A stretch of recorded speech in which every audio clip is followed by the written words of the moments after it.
Everybody, it's Miss Greta again. I have a cool book that I'm going to start with you today, but it's a little bit long. So we're going to read half of it today, and you're going to have to tune back in tomorrow to read the rest. The book that I have for you today is called Critters Don't Litter, a littering story. Let's jump right in. Critters don't litter. Have you ever seen a critter litter? What a strange sight that would be. Critters, big and small, throwing things for all to see. If I saw a critter litter, I'd tell him it's not right. Critter, don't throw litter. It makes a terrible sight. Who's going to clean it up? It really isn't fair. Will you pick it up, or don't you care? But critters don't litter. They are as clean as can be. Throwing things around is not for them, you see. It's people who throw litter and don't seem to care. They fill our country full of litter and just leave it there. Chapter 1, Littering in the Deep Woods. Sammy the skunk visited the deep woods often. He did not live there, but it was a very special place where he had many animal friends. Sammy was a very well-educated skunk and helped the animals to solve problems that arose in the deep woods. He became a hero to them. There was one path that only animals were allowed to take into the deep woods. It was guarded by Mr. and Mrs. Owl, who watched and warned the animals of approaching dangers. See Mr. and Mrs. Owl up in the tree there? Humans never entered the woods because it was overgrown with trees, bushes, and vines. Whenever Sammy was needed, his friend Mr. Fox would stand at the edge of the deep woods and wave his tail. This was a signal for Sammy to come. The animals loved the deep woods. They felt safe and everything they needed was there. When spring came, the animals would get together and have all trampled on so they would make a carpet to walk on. The dead branches were gathered to make homes. One morning, as Mr. and Mrs. Owl were flying around the open land, they became alarmed because they saw humans. Tents had been set up and a fire had been built. Mr. and Mrs. Owl watched them for a while before heading back to the woods. As they were the caretakers of the woods, they immediately told Mr. Fox what they had seen. The main concern was that the humans would find a way into the deep woods. Mr. Fox listened carefully to Mr. and Mrs. Owl as they told him about the humans. I believe we must be careful. We will tell all our animal friends to be quiet and on the alert. We can watch the humans from a distance. I'm going to let Sammy know about this, said Mr. Fox. Mr. Fox went to the edge of the woods and waved his tail for Sammy to see. Soon Sammy and Mr. Fox were walking in the deep woods, and Mr. Fox explained to Sammy about the humans. The owls had already alerted the other animals, and now they were waiting for Sammy. They knew Sammy would know what to do. After hearing about the humans being so close, Sammy agreed with the advice Mr. Fox had given. We will watch them from a distance, said Sammy. The animals gathered at the edge of the woods. They saw something that they didn't understand. The humans picked something up, threw something on the ground, and then put something in their mouths. They lit something, put it in their mouths where smoke came out, and then threw it on the ground. They opened up bags of things and threw them on the ground. It wasn't long before the ground around them was covered with things. Mrs. and Mr. Owl asked, "What are they doing?" They're littering, aren't they? Before he could answer, Sammy spoke. Mrs. Owl, humans eat differently than we do.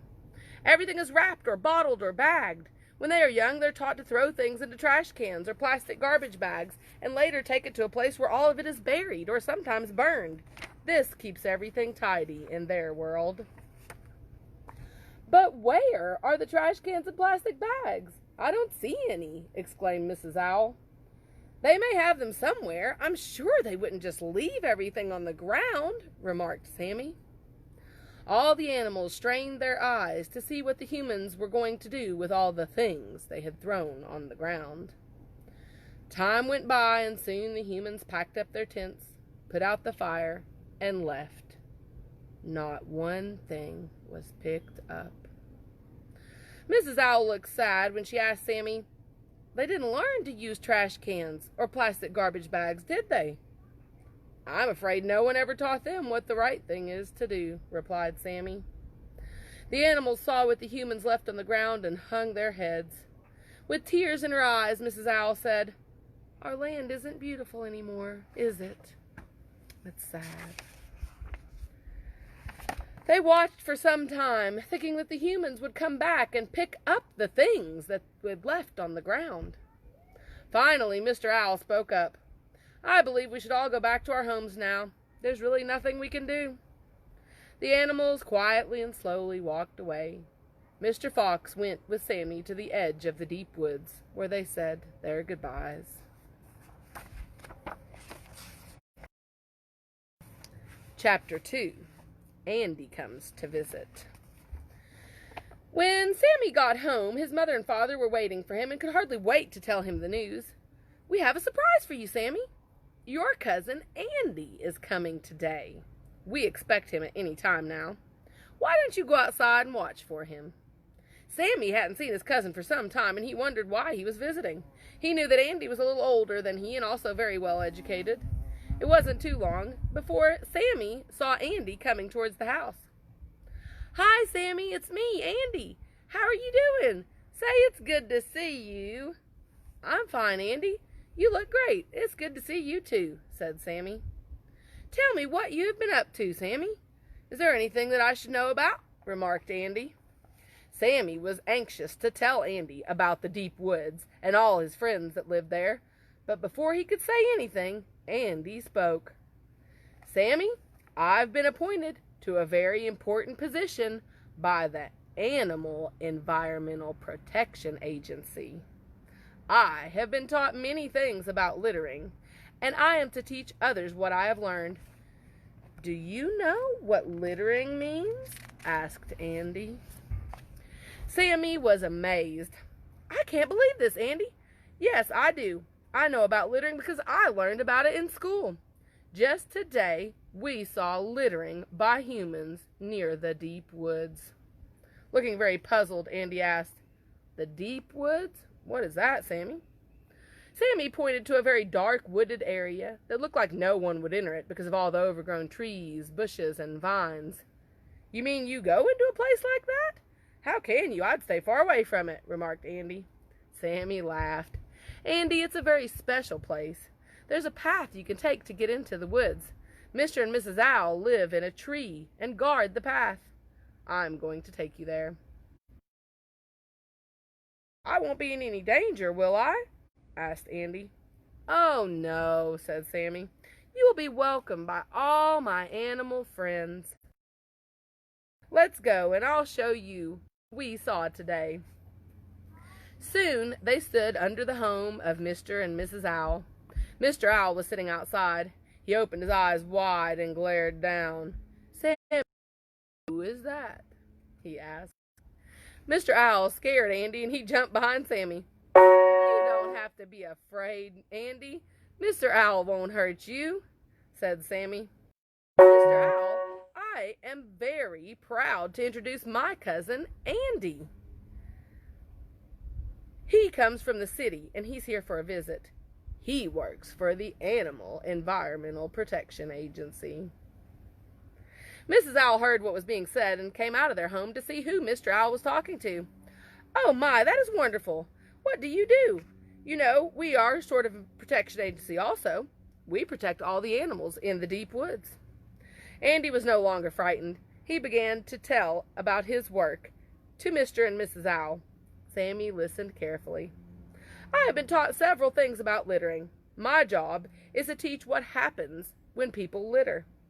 Sammy told me that you saw humans throwing things on your beautiful land and leaving it on the ground. Will you show me where they littered by in your deep woods?" asked Andy. Mr. Fox saw Mr. and Mrs. Owl flying above him, and then noticed Sammy and a strange skunk walking together. He quickly went to see where they were going. Sammy was happy to see his friend, Mr. Fox. He introduced him to his cousin, Andy, and then asked Mr. Fox if he would like to join them. "Show Andy where all the humans put those things," said Sammy. "He knows a great deal about littering, and he's going to teach us all about it." Mrs. Owl spoke up. "Mr. Owl and I are very wise, but we also know that littering looks awful, but we don't know much else about it." "Don't you worry about it, Mrs. Owl." The animals continued walking and soon came. Andy was not surprised at the amount of litter that was. He had seen it many times before, and each time he wondered why. After looking at a countryside that now looked like a dump, Andy asked to go back to the deep woods to see if he could talk to all the animals. Mr. and Mrs. Owl flew throughout the woods and told the animals to gather at the lake. All right, we're going to stop right there for now. Make sure you tune back in tomorrow, and we'll read Chapter 3 and maybe even Chapter 4 to finish our book, our story of Critters Don't Litter, and find out exactly what happens next. But before I go, I have one more little thing to share with you. Since we're on our story talking about critters, I thought we might make a fun critter craft today as well. And since we have Easter coming up, I bet that there are a lot of us out there that are probably dyeing eggs or already dyed them or getting ready to dye eggs for Easter. And when you're done with those eggs, you'll have an Easter egg carton, an egg carton left over. This one that I have, it had is styrofoam, but some of them are made from paper, which is even better. And these egg cartons can make all sorts of cool crafts. One way you can do, you'll need a grown-up's help for this probably, is you can have the grown-up take the scissors and cut one strip off, just this one strip, okay? That one little row of little egg holders on our egg carton. You can cut that off, or if you don't have paints at home, you could use magic markers or anything. And I have a couple examples here for you. We made a caterpillar and a snake out of ours. So Raheem Robinson, who is 11, made us this snake. So we painted it green, but you could use markers or anything. And we had some pipe cleaners. He wanted to give it a little red tongue there. But if you don't have pipe cleaners, you could just draw it on there with pens or markers or whatever you might have. And we had some googly eyes laying around, so we gave this little snake some googly eyes there. But you could just draw those on if you don't have googly eyes at home. Good job, Raheem. Look at that snake. Is that cool? And then Layla Carr, who is 6, she wanted to make a rainbow caterpillar. Look at that. So she used all different colors, and she painted each segment a different color of the rainbow.